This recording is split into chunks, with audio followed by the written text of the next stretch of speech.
All right, so the Western Conference this year is pretty loaded with teams like the Nuggets, Grizzlies, Suns, Warriors, other teams. But the team that I think will be the scariest and the toughest team to play in one of these first round series is this team. Stay tuned.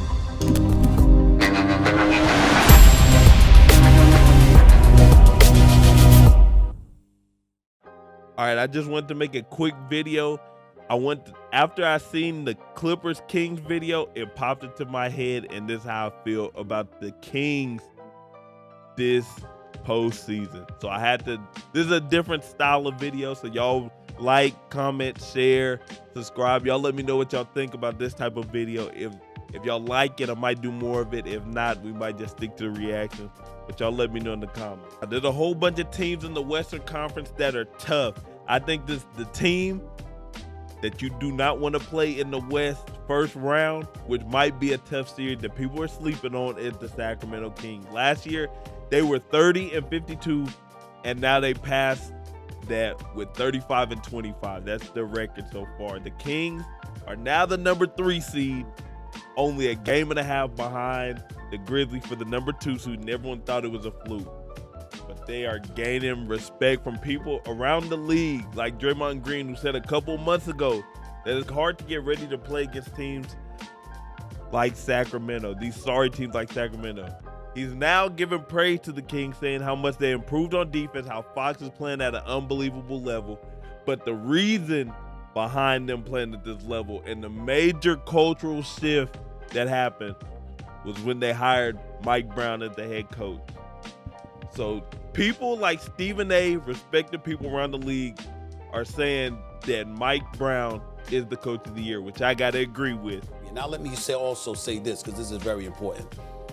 We don't talk about this much. They're not a major team in our eyes. But the Sacramento Kings, Mike Brown is doing one hell of a job. If the season were to end today, I think that Mike Brown is the coach of the year by a landslide. Mm-hmm. It's not even close.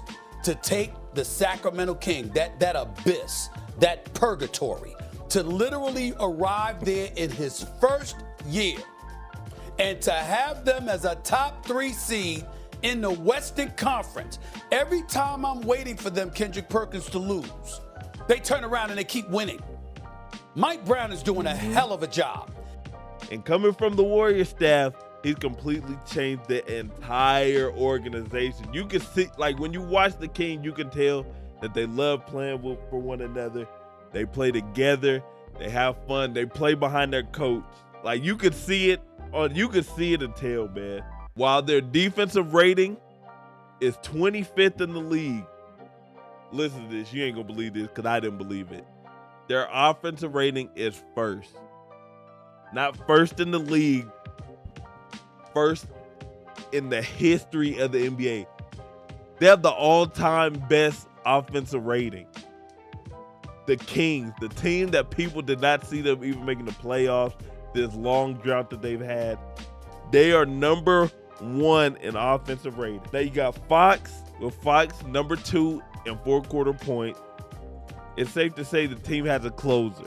Also, have not just one all-star, but they got 2 all-stars with Fox and Sabonis. Both of them, look, Fox is averaging 25 a game. So Port and Cass are putting up 14 to 15 a game, like 6 of them. So they got scoring that is balanced, which is scary as well. I believe that their youth, though, is something that's like almost like a double-edged sword. For when in crucial games, it could be like Minnesota last year, where they melt down and have big mistakes in crucial parts of the game.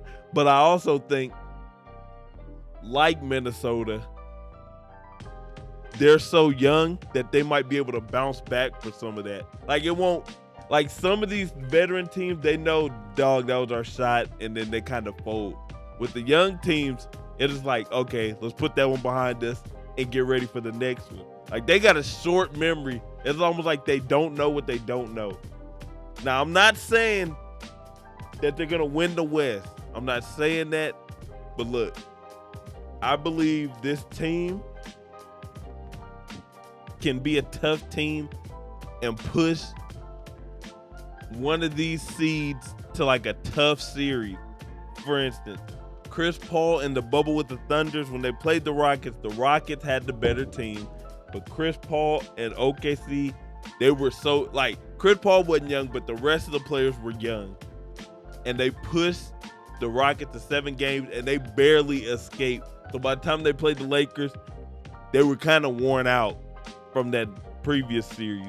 So I think the Kings could be a team like that. I'm telling you, I think the Kings, and a lot of people are saying, like, I seen something talking about the Lakers want to play them in the first round because the Kings are too young and inexperienced to play in the playoffs. One thing I will say is this: I'm a Suns fan, and I do not want to see these young guys in the first round because they're going to be running. You got an old Chris Paul, KD coming off an injury. They're going to have to run up and down the floor all game, all series. I wouldn't be surprised if the Kings won a series. Like, I wouldn't be surprised at all if the Kings won the first round, regardless who they play. Say it's the Mavs or something like that. I could see the Mavs losing to the Kings because the Kings have a lot of weapons spread out through the team. We just seen Fox drop 42, being their best player, but Malik Monk dropping 45 off the bench. Like, they have some weapons on this team that are dangerous, and if you might not want to match up with them in the first round because you never know who will go off. Harrison Barnes might give you 30. Fox, of course, is going to give you 30, so Bonus might give you 25 and 20. This could all be in the same game. That's how scary it is, especially since they got the best offensive rating of all time. So I'm telling you, if they win a series, I would not be surprised at all because the Kings are tough and they very well might send your favorite team home. That's it for the video. I want y'all to, again, hit the like, hit the subscribe button. Y'all let me know in the comments if y'all like this type of video. I'll do more of them. If not, I might just go back to the reactions. I want to hear y'all's opinion down in the comments. So let me know what y'all think. But I'll catch you on the next one. Till then, I'm out. Peace.